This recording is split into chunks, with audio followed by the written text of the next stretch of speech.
Will, thank you very much for being a guest today. It's an absolute pleasure. Thank you for asking me. So I always start with my Inside the Actor Studio questionnaire. What is your favorite word? I have to say, I'm a big fan of the word onomatopoeia. I've always liked the sort of cadence of that word. And there's a great word in Spanish, if I'm allowed a spin off, which is murciélago, which is the word for bat, but it contains all of the vowels. And it's just one of those little gems that you get taught when you learn another language. Murciélago, great word. What is your least favorite word?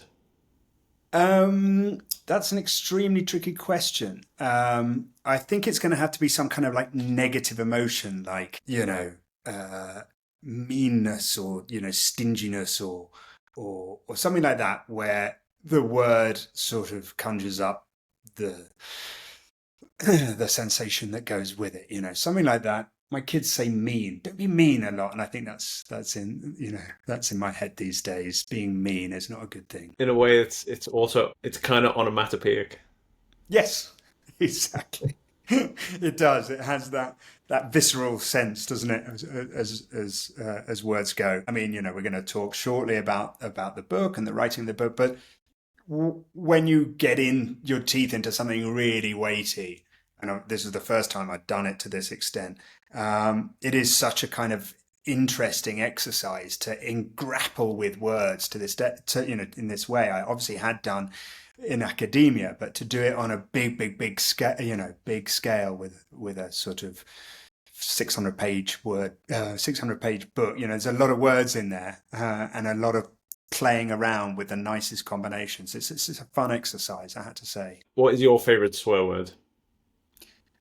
Now that is a tricky one. I am a big swearer when I get into a groove, so I don't know I have an outstanding favorite one. Do you have any favorite Spanish or Portuguese ones? Yeah. Again, there's these ones that in Spanish are just so, I defecate, to put it politely, on the milk of your mother, stuff like this. Some of that was always great fun learning it. But yeah, I think I might need to be a little a little square and not come up with a favorite swear word right now, I'm afraid. Do you have any guilty pleasures? Don't we all? There's nothing like a very cold beer after a very long day. And I think that's probably one of mine. I also like watching Liverpool goals when I should be working. And Liverpool kind of putting seven against United from several seasons ago, stuff like that. Distractions. I mean, I'm based in Liverpool, so Oh, well, there you go. Hopefully you're a red, not a I have blue. it. What is a sound or noise that you love? There's something here in Mexico City that will always bring me to this place, which is the sound of the scrap metal guys going around. They go around and they say on this recorded message, colchones, like this, and it goes around, refrigeradores. It's anybody who's heard it will immediately have it synonymous with Mexico City, and Mexico more generally, but certainly Mexico City. And I think I'll take that one to the grave. I'll always remember this place as a result of the men and women who go around looking for scrap metal. What is a sound or noise that you hate? Again, if we're going to be regionally or geographically specific, just the traffic noise of this place at time can be incredibly wearying, and the car horns and the beeping and the stress associated with that. That's also a good word that I would also put in my least favorite words, stress. It's just so stressy. What is your favorite book? Populista by Will Grant. No, I think probably one of my absolute favorite books is going to have to be something like um, News of a Kidnapping by Garcia Marquez, which really, instead of the real magical realism of something like 100 Years of Solitude, it was the first book that I was able to start and finish in Spanish, so there was a sense of achievement of reading something in Spanish cover to cover for the first time. But B, I wasn't as familiar with his journalistic writing, and it sort of opened up a world of possibility to me about how to write. I think I understood what journalistic writing could be when it had this sort of novelistic and this fiction background of, just obviously one of the world's masters in the Americas and in Latin America. I think it sort of opened new doors in my mind about what journalistic writing could be when it's done so well. And similarly, there's a book by Mario Vargas Llosa called The Year of the Goat, which again, it's about the death of Trujillo in the Dominican Republic. And I could not put that down until it was finished, just in the sense of like how to turn real life into writing a thriller, history into thriller writing. And again, I hope I picked up some of those lessons in some of my writing over the years. Yeah, I read The Year of the Goat a few years ago, and yeah, it's stuck with me ever since. And I was unfamiliar with the history before I read it, and then Yeah, pretty much I was constantly on my phone, sort of Wikipediaing the various figures, but also trying to not spoil the story. right. Exactly. Yeah. I think I read it before Wikipedia on the phone was a thing, and so you're just engrossed, until such time as you're done, which is always the sign of just brilliant writing, that you just don't want to kind of leave it until you're completed. So yeah, I think I learned a lot from both of those books. And then finally, are there any fictional characters who you like to imagine yourself to be? Ooh, that I'm going to have to take a reasonably hard pass. I actually don't have one of those to my fingertips. I should have prepped that line better. But actually, really, right now, if I came up with an answer to that off the top of my head, it would be so flippant and so wide, and then I'd wake up in the middle of the night going, "So why did I say James Bond?" Yeah, so I really don't have one for you there. Apologies for that. Um, so Central and South America are places where like I've always been fascinated by like the history and the culture and the politics, but I've never been. So I thought I'd begin by asking like you've been sort of reporting there and interest in there for like over 20 years. What was it that drew you? Well, I went the other way around. So I came here first before knowing about it. And it was sort of that interested me the most, by actually physically being here, kind of being bitten by the bug of the place, by being in Central America and Mexico. So I'd been to Jamaica where my sister was living and working, and visited her, and that was sort of my first trip outside Europe, and just found all of the different things that she was doing, working with an NGO in Trenchtown and things like that, so interesting in the mid 90s. And then the following year, and I was studying geography at Edinburgh. Edinburgh University's geography department has a great relationship with the University of the West Indies in Belize, and a long-standing relationship with Belize in general. Belize seemed to me like a brilliant place to go to do my undergraduate dissertation, which I did on the withdrawal of the British military, and got into the sort of questions of sort of colonial, well, obviously colonial history, but also duty of care, if you like, to a former colony. And that was all super interesting to me, how Britain had remained only up until a certain point, because Guatemala was claiming Belizean territory as its own. And Britain kept a garrison in Belize up until the point that the claim had largely been abandoned, and Britain, amid kind of military cuts, posted its troops elsewhere.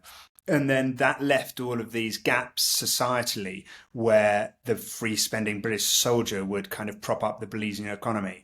And there was all these areas where they would help kind of technically and bridge building and things like that, and also bolster the economy. And sounds silly, but bars and restaurants and things like that. That was an overnight change, and a lot of people found that change quite difficult. But of course, Belize wanted to be its own independent and completely sovereign nation without relying on British troops there. So I investigated all that for my undergraduate dissertation, but had flown to Mexico City. So went down to Belize via bus, sort of thing you do when you're 20 and 19 or something, and then went around Belize, crossed into Guatemala, came back through to Mexico, all the way to northern Mexico, and flew back to finish uni in Edinburgh. And so off the back of that, had just this one very basic idea. It was like, this is for me. I don't know what's coming next, but this is my bag. So I needed to learn Spanish, spent a couple of years in Spain doing that, and then did a master's in Latin American studies. Went back to Central America for the postgraduate dissertation, and coming out of that, joined the BBC in the World Service in Spanish. So I was making radio for Latin America, and just bit by bit by bit, going out in my own time, seeing friends and things, and then of course being posted. So my postings have been, I went to Argentina and Uruguay and places with the BBC, but being actually posted, I was in Miami for a year, then Venezuela under Chavez for 3 years, then here in Mexico for 3 years, then Cuba for 7 years, and now back here in Mexico as sort of regional correspondent for Central America, Mexico, and the Caribbean. So that's a bit of an overview, but that's how it happened for me. It was seeing and experiencing the place just sort of bit me, and I just knew I wanted to sort of specialize in it. Whenever I talk to journalists, I'm always interested in finding out for want of a better phrase, strategies for their reporting. So like the FT's Christopher Miller said that in Ukraine, he likes to zag when others are zigging, and sort of finding the stories that no one else is really focusing on. I was curious about how you decide what you focus on in your reporting. So there's a combination of factors when you're the BBC correspondent, and some of them are sort of placed on you by London or the bureau in Washington, i.e., this has happened, go and cover it. It's simple as that. It's breaking news. You need to go to the place in question and cover that story, or it's happened in Mexico City and I just need to go and do it. And that, although, the breaking news experience is very much what it is, i.e. you're there, this has happened, this is maybe what it means, but, it's not very, deep. It's simply having a presence and telling the story of that moment. It has allowed me access to an incredible number of interesting and historic moments. I happen to be lucky enough to be in Venezuela for those sort of key years of Chavez at his power, and then back again during his funeral. So I sort of saw his arc. The same with Fidel Castro in Cuba. I was there for the latter stages of his life, and for his funeral, and for the sort of years immediately after him. So I've been fortunate enough to sort of see those moments. The breaking news stories of, Evo Morales being forced out by the military in Bolivia, for example, that's kind of in a way dumb luck. It's happened, it's your beat. You go, Other things are crafted and take time, like requesting to interview Lula in jail. Only a handful of journalists got to do that.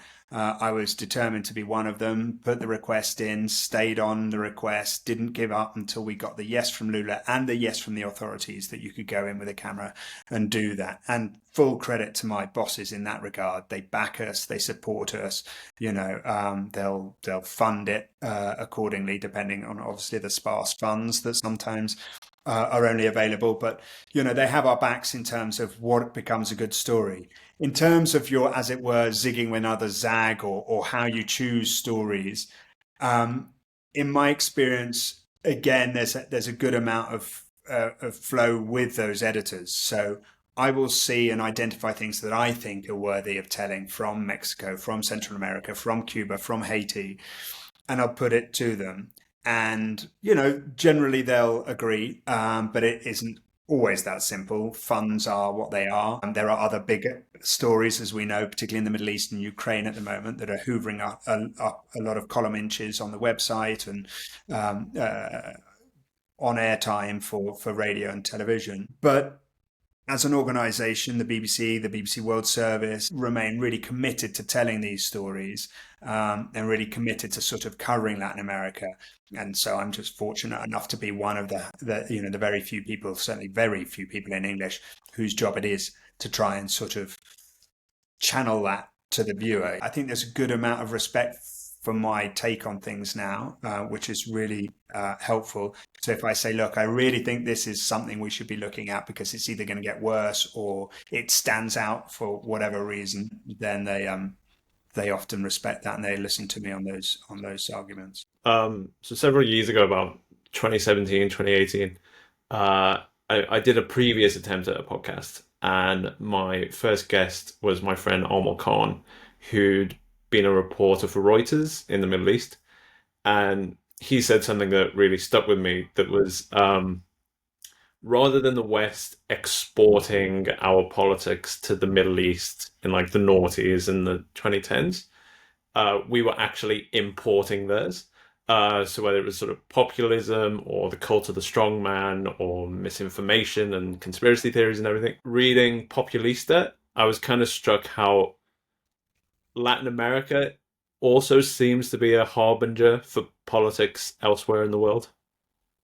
I think that's a good analysis. I mean, that was sort of one of the ideas I tried to set up quite close to the top is that, we often see tendencies and trends in Latin America that are later seen elsewhere. One could argue, particularly when it comes to strongmen, and the role of the populist leader in politics, that it's as old as politics itself, and it's not new either to Latin America or to Europe or to the Middle East. That it is as old as sort of the birth of any kind of democratic project itself, because there'll always be that person who says, your circumstances are bad, are are unsustainable, and I, and only I, am the broom with which to sweep away the past. That's a very saleable idea if you can get the pitch right, and it's been popular for decades, not just in Latin America. And I think what I tried to do and set out with the sort of more historical references in the book was just how ingrained it is into politics in the Americas. I think what stands out is that we have seen in Latin America the countries of the region being, as it were, a little bit ahead of the curve of tendencies in Europe, particularly. Before there was a Trump, there was a Chavez sort of argument. It isn't as simple as that. It's not always smart to conflate these things, because obviously the circumstances of an oil-rich state in Venezuela, where there's only been two parties that have sent back power sort of back and forth between them for 60 odd years or however long it was ripe for somebody to say, I'm going to cut through this. But what is interesting, I think, in looking at, say, even UK politics or certainly European politics, is the stranglehold that traditional parties have had over the political system is being forced apart by new parties with sort of a very charismatic figure at the front. We're seeing that, we've seen that in Spain, arguably, certainly in Italian politics has obviously been a lot more piecemeal. I shouldn't really talk about areas where I'm not so well versed. But as I see it, in reporting of other parts of the world, it does remind me the extent to which, we've seen these things happen in Latin America, because the conditions have been there, by which people have been really desperate or really keen on someone to break those traditional politics. Again, here where I'm sitting in Mexico is a good example. Andres Manuel López Obrador has really buried the PRI, at least for a generation or more, in the creation of his own party, Morena, which are now the dominant force in Mexican politics. You know, Weirdly, my intro to Latin America was watching a Vita at a weirdly young age. And I must have been, Always in are valid. Everybody's way in is. uh, so it must have been 7 or 8 or something. I think I saw it. And the thing that always stuck out with me was I was always fascinated by the song of the rapid changes of government, and then the sort of coming to power of the Perons and everything like that. So my intro to Latin America was that kind of history and that idea of a sort of um, a tired political system Mm. being forced open by uh, a strong person. Yeah, and I actually specifically chose to leave Peronism out because I felt, I mean, it was on the original list of, places where there's been this sort of populist explosion and the return to something of the past. But as I tried to get into the weeds of it, I felt, although I've been to Argentina and I was there for Cristina Kirchner's election win and so on, I have reported there quite extensively. I felt like I just wasn't the right person to tell the Peron or Peronism story or the modern Peronist story in Argentina. And I also, I mean, there's an argument to be made that every single chapter of the book, which go Chavez, Venezuela, Lula, Brazil, Evo Morales in Bolivia, Rafael Correa in Ecuador, Daniel Ortega in Nicaragua, and Fidel Castro in Cuba. There's an argument to suggest each one of those should be a book on their own. And of course, there's more than enough story and rich detail there to make a book out of each one of those characters and each one of those sort of narrative arcs. But I felt like Peronism is such a complex and uniquely different system and set of circumstances that just sort of adding it just for the sake of adding it was probably the wrong decision, and I should leave that question to somebody else. But you're totally right. It really is interesting how those conditions can be cultivated, as it were, by one man or one woman, and they, you know, they can really absolutely change the political course of a nation for decades, create a system that is then inherent with their name, Chavismo, Peronism, Lulaism, Lulismo is a thing, you know, and it needs to perhaps be more than just, you know, just heavy social spending. There needs to be more to it than that.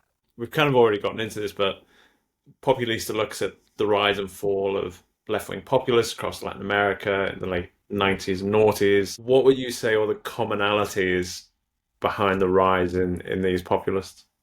So what I tried to do with the book was lay out some of the commonalities, but also really underline some of the differences. What I found, and it stuck in my mind very clearly when I was the Americas editor for the World Service, was that I would be talking about the pink-tide characters, Lula and Chavez and Evo and so on, stories that were stemming from that, and getting even pushback from BBC editors or a sense in some of the other reading I was doing that they were sort of somehow a monolith. They were just a homogenous set of the same people doing the same things. And while they do have commonalities, I really wanted to underline the extent to which they were all very different. They were all basically very different men, and with very different backgrounds that had led them to where they were. And so that was important to me to sort of shape just how different each of the six were. And hopefully I was reasonably successful in doing that. But also, you're right, point out the commonalities. And the commonalities were that they came to the power on the back of a commodities boom. And an exhaustion in each of their national contexts, an exhaustion with sort of Washington craven conservative governments of the 90s. So they'd had military dictatorships in most of these nations. And then those had been knocked down eventually. But the only way that those military men would accept leaving power without, you know, forcing further violence and bloodshed was to accept right-wing governments who were going to enact, you know, things that Washington wanted, like structural reforms and neoliberal economic policies, but also not bring them to book for the crimes of humanities and the abuses that they had carried out in torture chambers the length and breadth of the continent. So that exhaustion with that kind of Washington, pro-Washington and conservative civilian governments reached a sort of breaking point in 1999 with Chavez, who was an ex-coup plotter and somebody who'd attempted a coup and it had failed, had gone to prison for that, had reformed himself by putting on a suit rather than military fatigues, and won via the ballot box, and was at least on the campaign trail reasonably reserved in, you know, his criticism of Washington, but once he was in power, put those sort of olive green fatigues back on and found that it was extremely successful to be very, very anti-American, because again, what fell out of the sky but George W. Bush, who was a figure he could go very, very hard on. He was fortunate enough to coincide with a very large commodities boom. So when he came to power, I think Venezuelan oil was worth about $9 the barrel. By the time he was at his height, it was $136 the barrel. And back in those days, they were still producing huge quantities, billions a year of barrels a year. So he had this slush fund, as it were, of money with which to enact these social programs. And those social programs were something that became replicated in Brazil, in Bolivia, in Ecuador, and so on. And they did pull millions of people from poverty, at least in those years. The criticism that was always leveled at them was that they had no sustainability beyond the high oil price or the high soya price or beef price or copper or what have you. I think the other thing that they shared in most of the cases, it's sort of a bit of a messiah complex as well. So that, there's this conflation of them with Jesus or the Christ-like figure by their supporters, and that they are basically beatified. They are beyond just a political figure. They've gone well beyond that into almost, a prophet-like figure, leading the people from the darkness into the light, leading the people into reasonable wealth and education and free healthcare from the doldrums of corrupt governments of the past. And then, of course, the corruption of those own governments becomes, very, very serious issue. As well as cronyism and changing the constitution in many cases. Not Lula, key to mention that it wasn't Lula, but changing the constitution to allow indefinite re-election and then basically impose those projects to the point that actually removing them, even in the case of sort of an election that was widely considered and condemned as nothing free nor fair in Venezuela, still Nicolas Maduro isn't moving. You've got the military on side by this stage. That's its, if you like, its most extreme expression. The other expression, of course, Lula did step down. He stepped down for a sort of, as it were, handpicked successor. And then the right sort of came swinging back, put him in jail, and now he's back in power again. A very changed man by that, but of course he was a very different character to Chavez in the first place. I was going to come on to Lula later because I'm quite fascinated by Lula. Something that struck me was, because most of my background is politics, whenever I read these particular histories, I try to think, what would I do in the place of, say, a figure? What choices would I make? And I did an episode last year with Edward Shawcross about his book about the first emperor of Mexico, and who's often regarded as like an absurd figure who made lots of terrible decisions. But when you read Edward Shawcross's book, a lot of the decisions are politically necessary because of the particular bind he was in.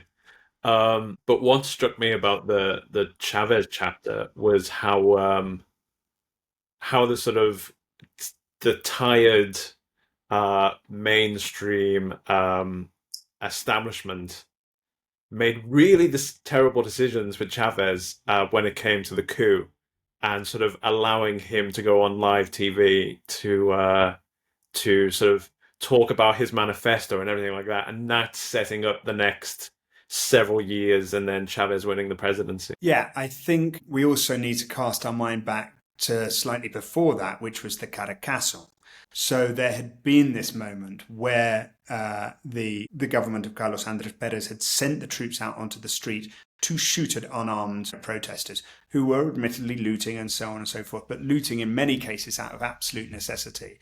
And we still don't know for sure exactly how many people were killed over those days. You're right. I think there was a lot of miscalculations. One of those extraordinary kind of little sliding doors moments in history that I, like you, am really interested in, and was able to literally ask the defense minister who handed Chavez the microphone, ostensibly to cool down his troops, to call the whole thing off, saying, yeah, it's failed, come on, everybody back to the barracks. They allowed him to do that on live TV, as you say, where he put out this sort of basically political message with these keywords, por ahora, for now.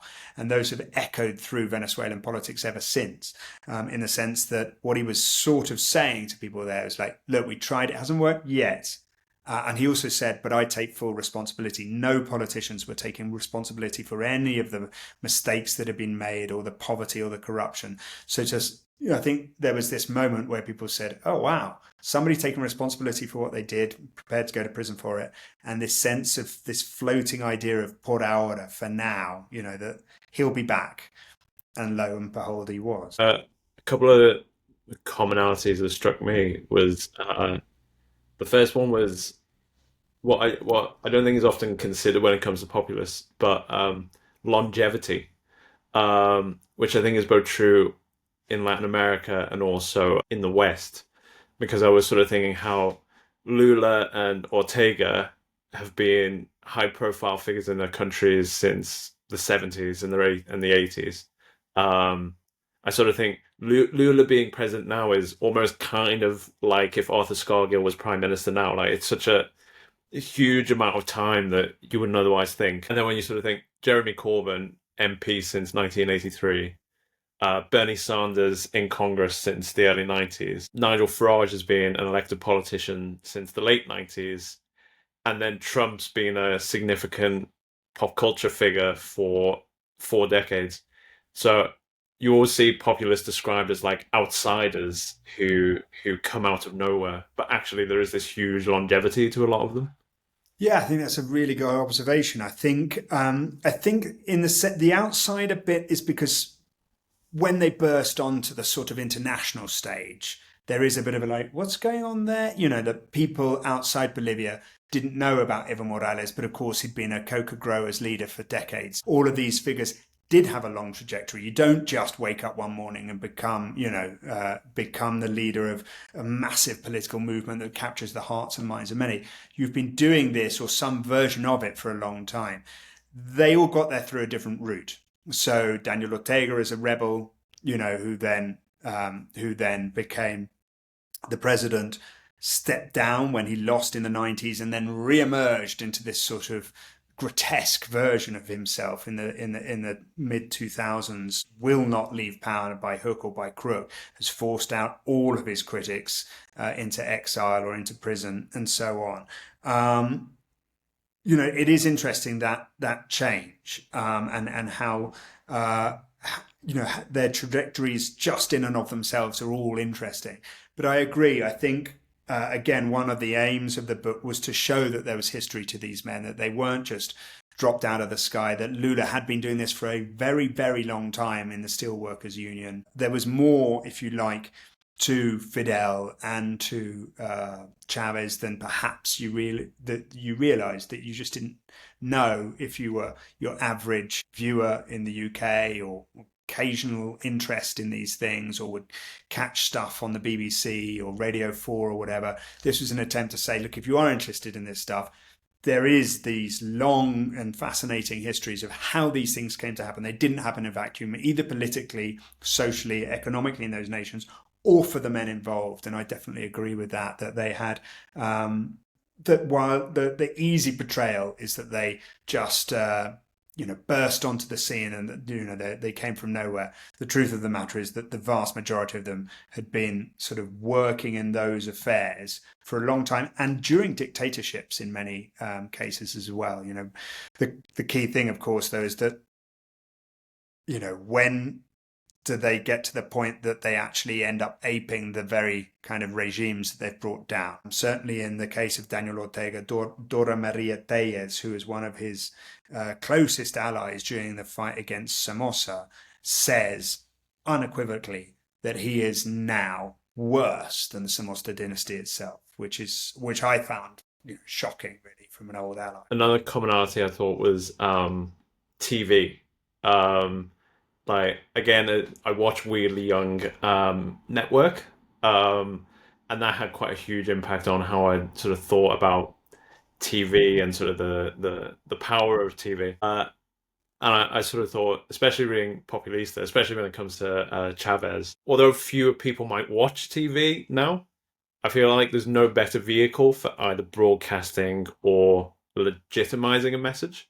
And then sort of the way that someone like Chavez would use TV, both before and after becoming president. And then I was sort of other similarities of like, Milei in Argentina rose to fame as like a TV pundit, and then the impact of like The Apprentice had for Trump. So I thought that was another sort of interesting strand in the story. It is. It really is. The way that Chavez was able to harness television. And I think there's an important distinction between Chavez doing that in, as you say, early 2000s, where television really was the vehicle with which, the message delivery vehicle around the world. He created things like Allo Presidente, his show where it was kind of chaotic and he was on stage and he's playing drums and he's dancing salsa and he's firing people and he's making new policies. People lapped it up, particularly at the beginning. And that don't actually come from a radio show before that. To what it is today, where we look at somebody like Nayib Bukele on the right in El Salvador, who is an absolute modern master of the use of the image. Now, it's less television, arguably, because television, in linear terms, people settling down for the 10 o'clock news or for, the news in their home nations, the nightly newscast around the world is less of a thing. For obvious reasons, but the use of the image is still just as powerful. And the way he's harnessed that, I think, is by using his own extremely slick marketing skills. He was a marketing man before he was a politician. On something like the Secot prison, where the tattooed faced members of the MS-13 and the 18th Street gang are all housed together. They've been shaved. You see them getting their heads shaved. They're being run in, shackled by the ankles and by the hands. And there's men with truncheons and guns standing over them. And there's drone shots of this stuff. There's sort of dark music. It's all that is all filmed by the state or by his sort of media department and then distributed to the news agencies who have no use but to sort of show it until they've started letting people in, and the BBC have been in, and we can film what we can film, but ultimately it's a sort of guided tour. He has been able to do that and send this message that I have squished violent crime and I've crushed the gangs overnight. And of course, the social fabric in El Salvador has completely changed. Nobody's arguing that. How he's done it is up for debate, whether or not the sort of abuses of human rights that have been done in order to get to that point are legitimate by a state or a criminal act, as his critics would say. But the point that I was driving at is that he understands the use of the message and now social media, which is the thing Chavez didn't really have. Chavez got onto something like Twitter in the early days, but it never really was the vehicle, and he died before it became the sort of main means by which people deliver their message. Trump, on the other hand, lived on Twitter in his first term, and now it's on his own Truth Social. But if you like, Chavez was the first televisual president in many ways, certainly in Latin America, who really understood the power of something like going to the UN General Assembly and calling George W. Bush a donkey and saying it still smelt of sulfur at the podium and saying it needed, and making people, that's been clipped up infinitely. He just understood how to do that against Donald Trump and Nayib Bukele, who understand the power of the social media, reaching younger audiences. It's all super interesting, and it really does help harness, the hearts and minds that they're trying to reach. It really does bring them the votes, in quite significant ways. There's a really good podcast called 99% Invisible, and it's the title comes from the phrase 99% of design is invisible, and it's ostensibly about design, but it covers lots of different things. And they did a show called You Are What You See, and basically there was lots of people thought that there was a war room like the war room in Doctor Strangelove. And apparently even when Reagan became president, he has to be taken to the war room. And there isn't actually a room like that or designed like that. And then it's gotten to the point where sort of Airbnb have designed a war room like the one in Doctor Strangelove. And so I feel like when it comes to things like TV and sort of populist and understanding the image, it is this idea of you are what you see. So if you present the image well, it will be received. Yeah, I think that's true. I think there is a super interesting sort of Venn diagram, isn't there, between message delivery, the means of the message delivery, the message itself, and how quickly and easily palatable it is. How straightforward it is, and of course, the individual and their charismatic or lack thereof. Some of these speakers aren't charismatic, and therefore they're weaker on that side. But Chavez, just sheer force of personality. Fidel Castro, the same, could speak for hours and whip people up into a frenzy almost of just believing, just getting on board. And it's important, I think, always when discussing these things, obviously, to not paint, the poor in Latin America as these blind kind of agency-less kind of individuals who are just meekly voting for the bloke who promises everything will get better. They're not without their own quite sophisticated levels of analysis.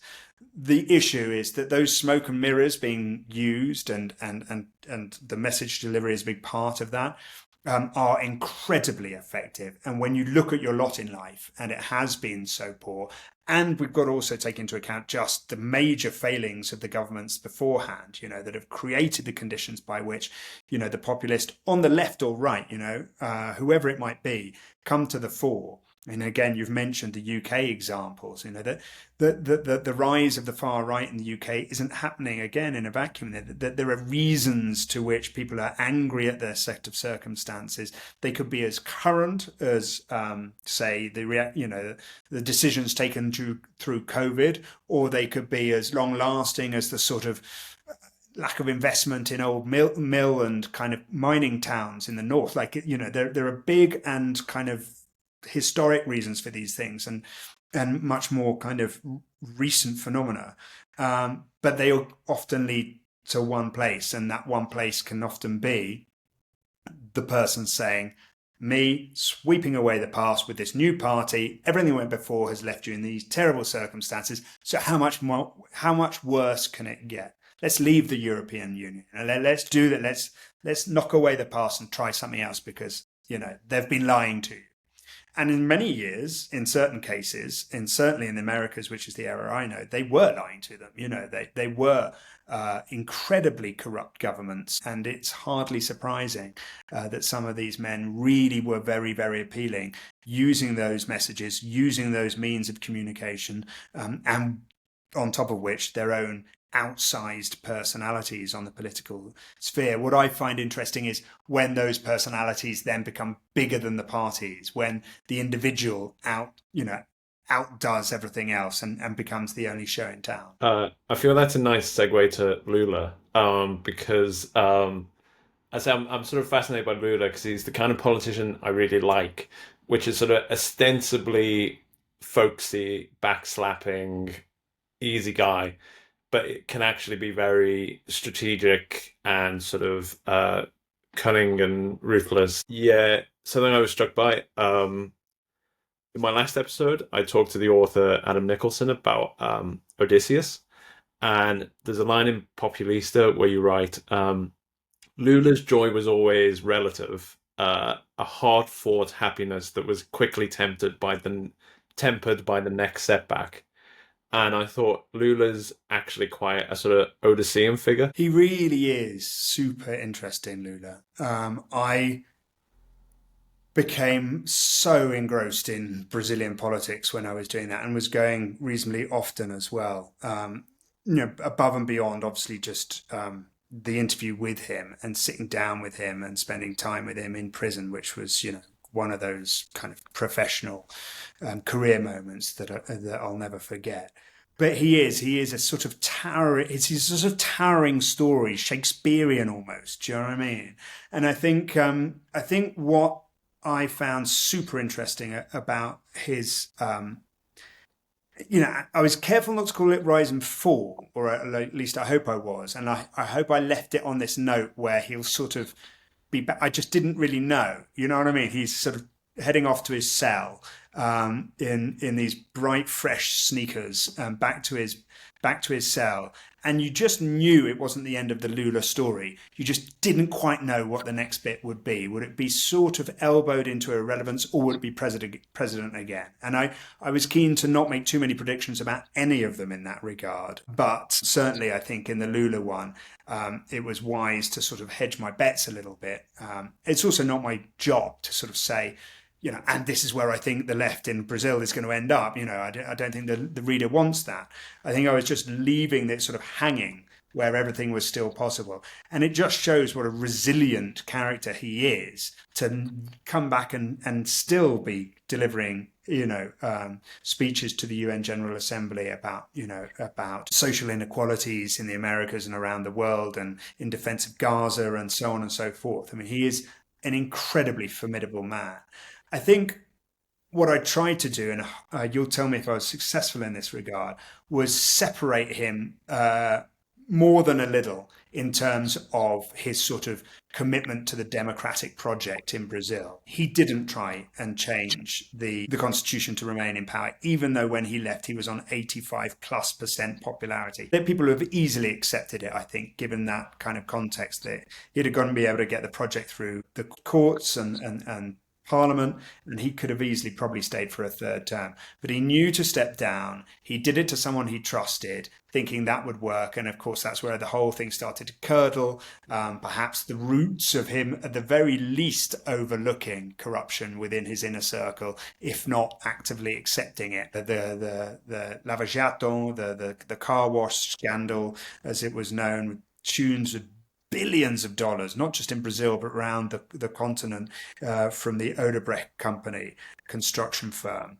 Now, all of those chickens really came to roost once he'd left power, and resulted in him himself going to prison, which he was there prepared to do. I mean, he spent over 500 days in jail. What struck me, though, was that he stayed within the rules of the game, if you like. And with all this pressure he's receiving currently as we speak over what's happened to Bolsonaro subsequently, and who is also facing now a very long prison sentence, he's just saying, look, by the rules of their own game, we don't want to hear Washington interfering in this. Of course, they are already bringing sanctions against the judge and 50% tariffs against the country and so on. But he's saying, look, by our own rules, he has broken the rules. And that's that. And they applied that argument to him. There were huge questions in his own trial about, collusion between the judge and the prosecutor and the state, just stuff that obviously would bring down any trial anywhere in the world, or at least in theory. But I do think that he is, he stands apart in the things that he didn't do as much as the things he did, He may have benefited by leaving before the accounts became payable in terms of their social programs. But those social programs undoubtedly pulled absolutely millions, I think an estimated 20 million people from poverty.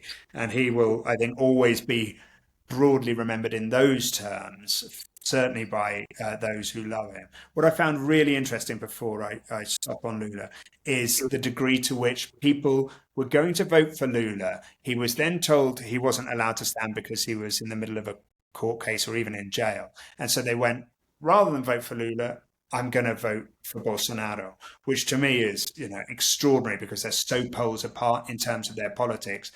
But I think that's where I put to him in our interview, do you not think you and your style of politics opened the door to your sort of, as it were, polar opposite on the right? He had very short shrift for that. He's like, you're buying the argument of the right. You're listening to my enemies. That's absolutely ridiculous. I didn't open the door to anything except, kind of improving the lot of the poorest. I think he deliberately overlooks, and perhaps his supporters deliberately overlook, the extent to which the things that went on in the region allowed for a Bolsonaro figure to come to the fore. On the point about following rules, the other night I watched Petra Costa's documentary, The Edge of Democracy. And it opens with Lula accepting being arrested while probably tens of thousands, hundreds of thousands of people were protesting to outside, yeah, And if he was a different kind of politician, he probably could have refused to give himself up and cause some sort of civil unrest, insurrections, and everything like that. But he chose to give himself up. There's also another great line. That is a really this sort of hairs up on your back of your neck moment when he did Mm. that. I wasn't fortunate enough to be in the audience on that one, but I was following it like I was, and then I was there very very soon after, and I think that's an extremely good example. He's still a very responsible politician and one that has been through it all from the darkest moments of the military dictatorship. And I sat down with his brother as well, Fray Chico, which is really, really interesting, who laid out, just how dark things had got, just the pressure they were under, himself as well. And we were sitting outside the prison. He'd just been inside to visit Lula, and we were sitting outside having coffee outside. And I got this sense in which this is just the latest bit of our extremely unlikely journey from Pernambuco, the poverty in the north, to the heights of presidents being fated by Tony Blair and around the world and going to the Oval Office and so on, to here we are in prison. But like it's just what the journey has led us doing. There was another bit in the documentary I loved where uh, Dilma Rousseff is being interviewed by Petra Costa, and she asks her, did Lula talk to you about being his successor? And she says a line, which is a great line, said, Lula doesn't talk, he does politics as a fait accompli. Yeah, yeah. I think I remember that.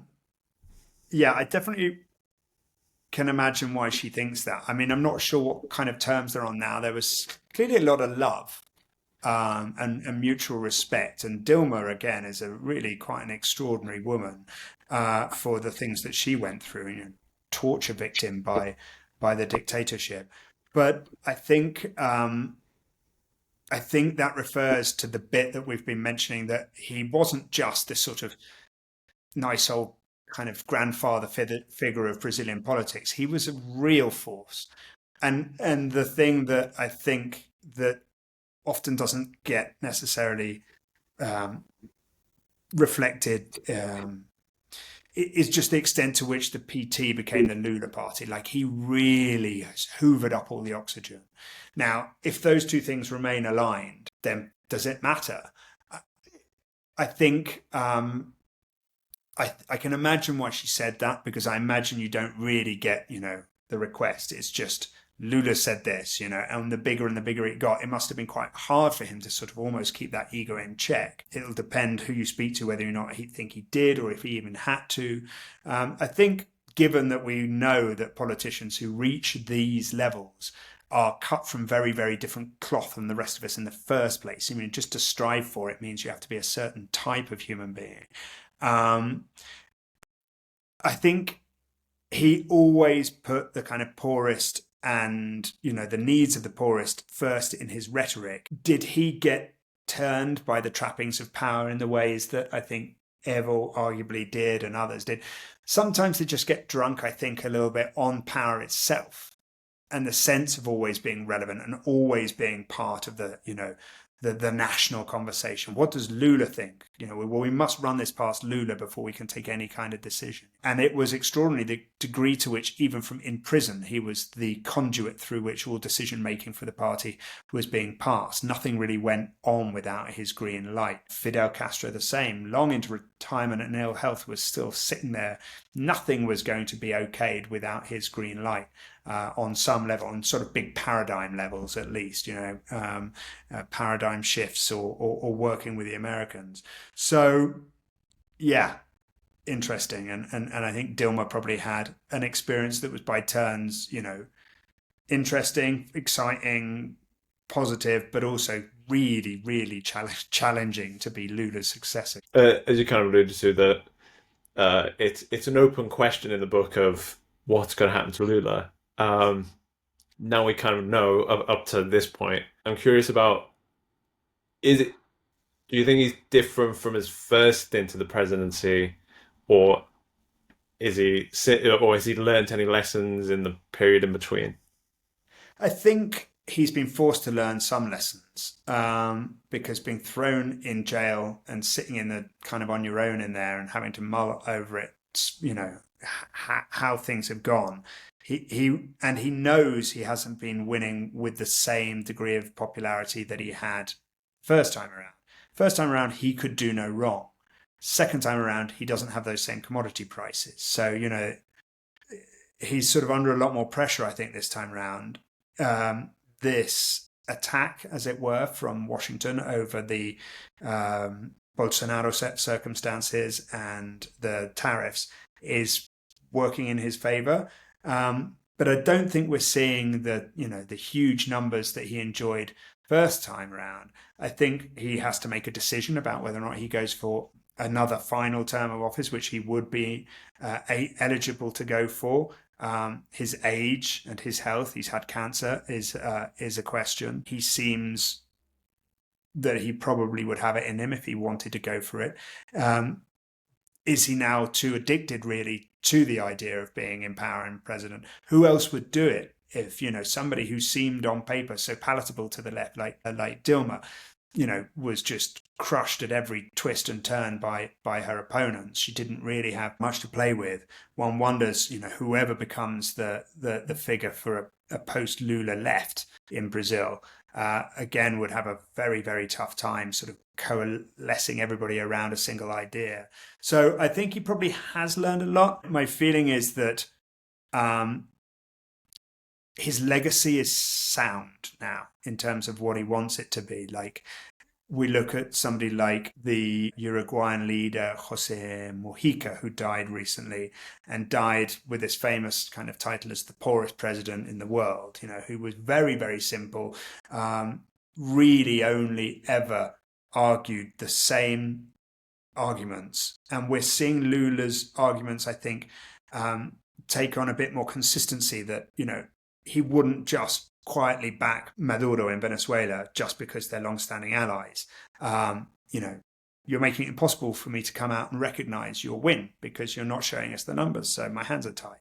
Now, that's an interesting development.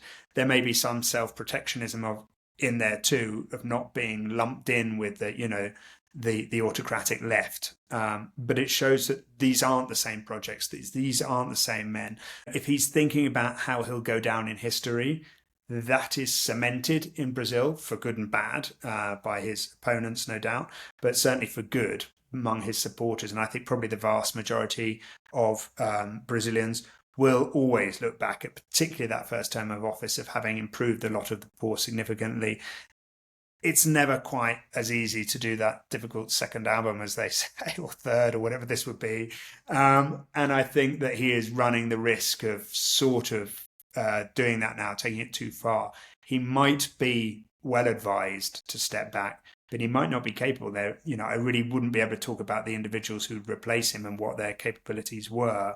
But this is the danger, I think, sometimes when the party becomes so subservient to one man, then they sort of are lost at sea without that man in the equation. Finally, when Trump became president again in January, a foreign policy expert I follow on Blue Sky called Alexander Clarkson predicted that insofar as Trump will have an active interventionist foreign policy, it'll be in Latin America.